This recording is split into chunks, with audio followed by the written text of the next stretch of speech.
We are the flour in your bread, the wheat in your noodles, the salt on your fries.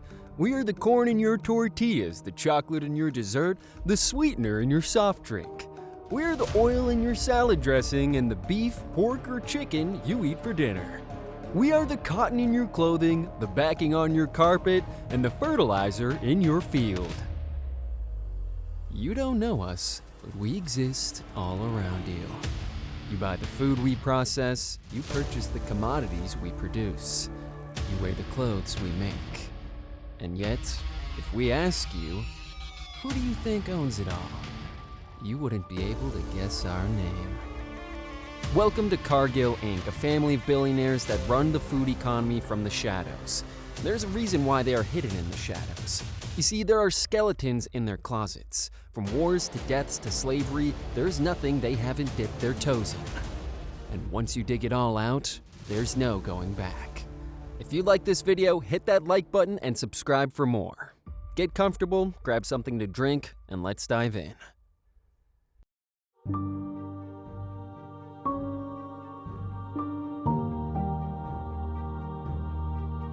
In order to understand the magnitude of success and the generational wealth that this single family has accumulated, we must look at where Cargill stands now. In 2022, they stand as the largest private company in the world by revenue. They have over 130,000 employees in 63 countries. They clocked in record revenue amounting to $165 billion.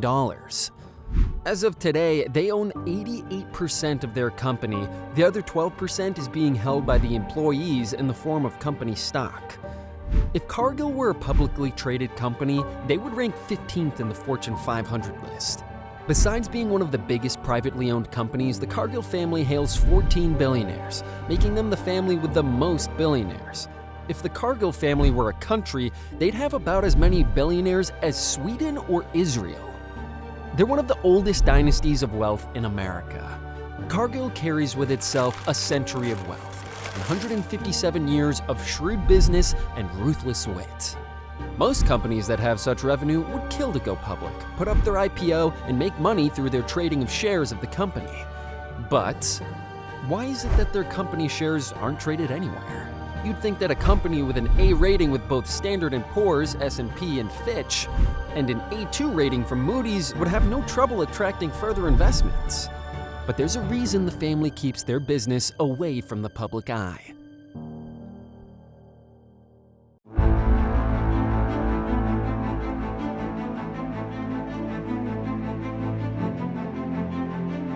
In the year 1865, William Wallace Cargill had opened a warehouse in Conover, Iowa to store grains. When William had started the business by himself, he only engaged in buying grains wholesale at cheaper prices and selling them at a profitable price. However, with his two brothers joining him, the business soon expanded. They didn't own any farmlands that produced grains, however, they had positioned themselves well. William's eldest daughter, Edna, was married into the McMillan family to John H. McMillan. Their families owned several grain houses. By the early 1900s, these two families merged their businesses and monopolized the market. Chances are, if you were a farmer in the Midwest, you did business with Cargill. It was either that or no business at all.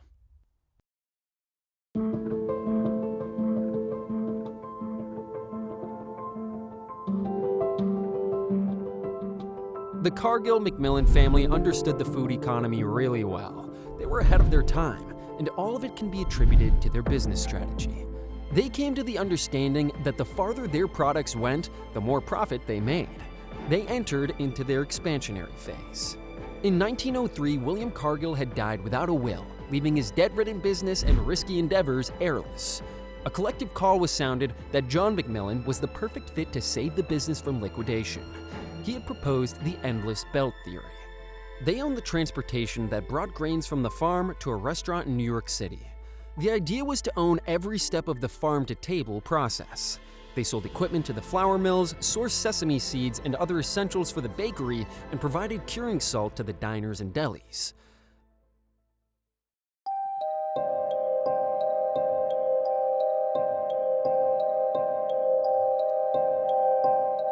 It is said that the intelligence that Cargill possesses about food and agriculture exceeds even the CIA's knowledge. And the paper trail for this leads us back to 1922, when the company established a cutting-edge grain laboratory. They employed scientists to conduct precise analysis and advanced measurements to grade grain, allowing them to offer a wider range of types and price points. They use this to begin commodities future trading. This is when you bet on the future prices of commodities like wheat, corn, and meat.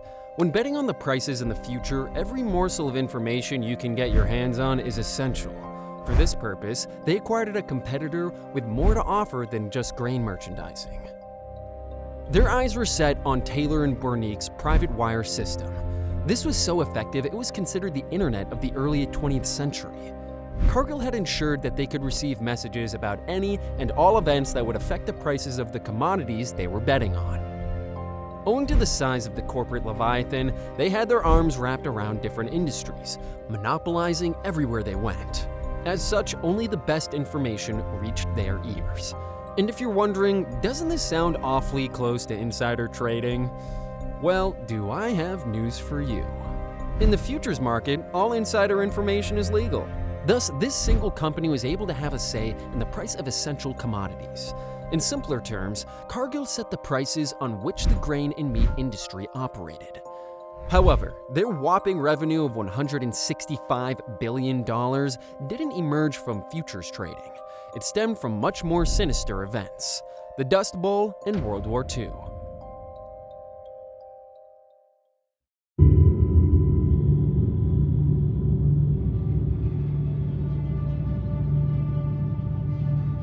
Cargill Macmillan wanted it all. The American dream was steadfast and the land of opportunity was fertile. That is, until the Great Depression hit. However, it wasn't the economy alone that suffered. Even the ecosystem of the prairies couldn't handle the rapid velocity at which Cargill expanded farmlands and planted crops. Drought and overplowing turned the prairies into a literal dust bowl. The average American household was hit by this as they experienced a grain shortage, and Cargill was to blame. However, they had their reasons behind it. They had engaged in futures trading on corn, and owing to their advanced communication system, stockpiled all the corn they could get their hands on, thus ultimately being able to set the price they desired. They managed to clock in record profits through the Great Depression thanks to government contracts. They had convinced the FDR administration and the US government to let the grain industry regulate itself. But this isn't where it ended either. During World War II, they had managed to curry the interest of the US Navy, for whom they built 18 ships, some of which are sailing to this day. The profit machine was churning 24/7, be it war or not.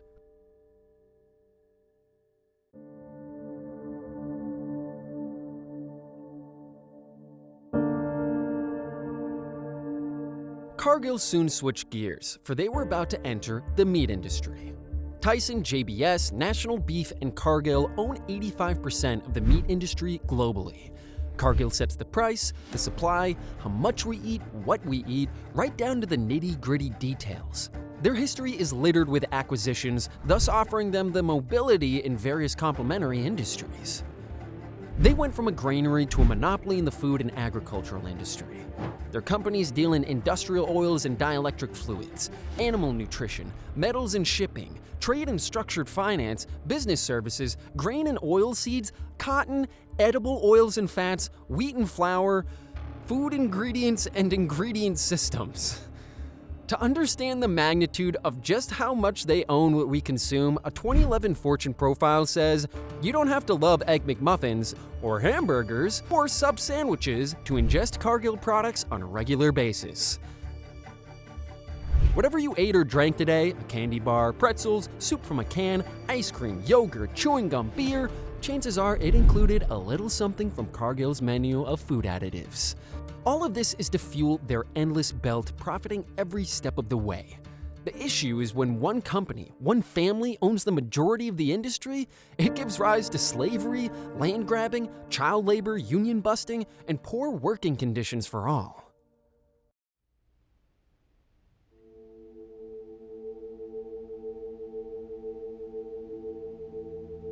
A paper written by Olivier de Schutter for Oxfam highlights how Cargill caused an artificial food shortage.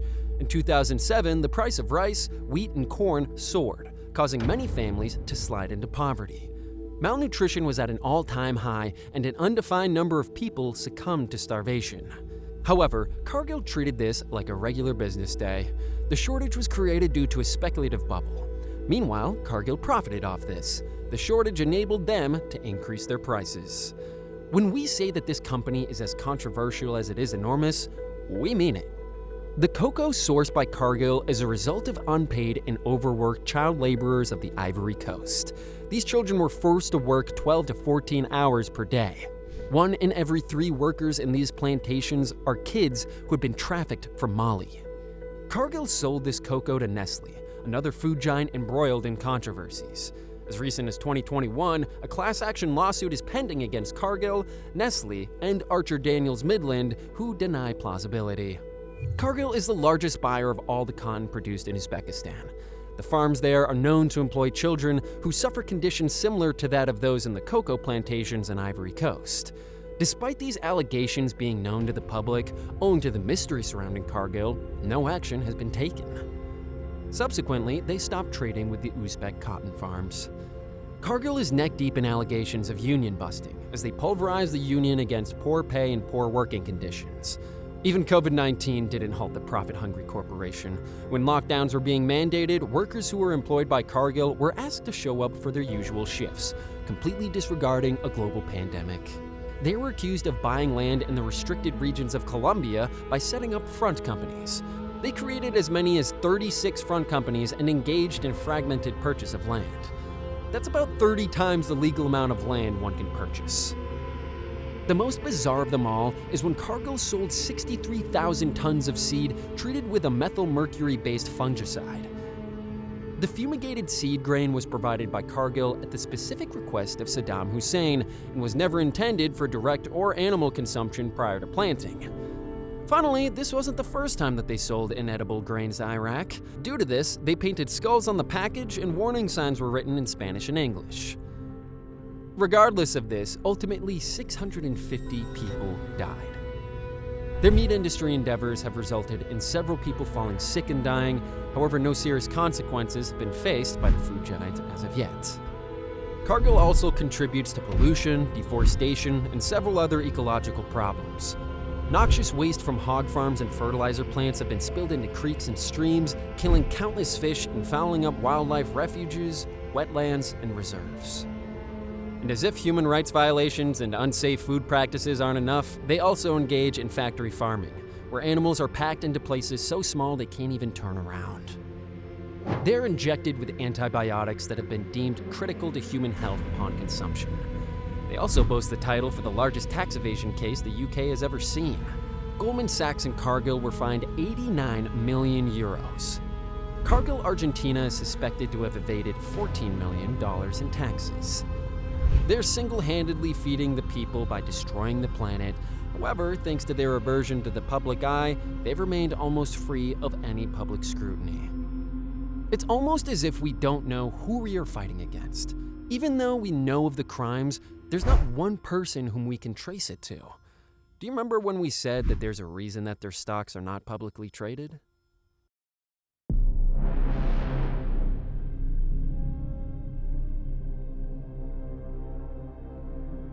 There's a reason we cannot find Cargill trading shares of its company anywhere. As a private company with 88% of equity contained by one single family, they are under no obligation to reveal the sheer magnitude of assets they possess, investments they make, or anything about Cargill at all.